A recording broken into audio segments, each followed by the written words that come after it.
Welcome to Man Does Tech, where I solve the problems you didn't even know you had. You begin by preparing a confined environment so dependencies do not leak. Create a venv and activate it. Install Python 3.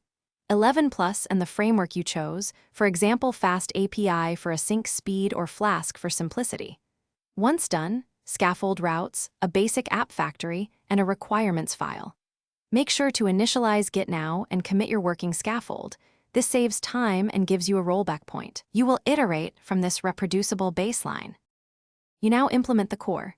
Define your endpoints and data contracts, because clear contracts prevent rework. Connect an ORM like SQL Alchemy and create migrations with Alembic so schema changes are versioned.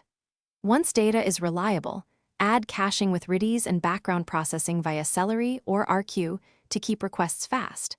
Make sure to add authentication using JWT or OAuth2 and centralize config. Then write tests that exercise main flows. You finalize by containerizing the app and wiring up continuous integration so builds are repeatable. Push images to a registry and deploy with health checks. Once live, add structured logging, metrics, and alerts so you know when performance slips. Run load tests and configure graceful shutdowns to avoid losing requests. If something breaks, check the app logs and trace the request path.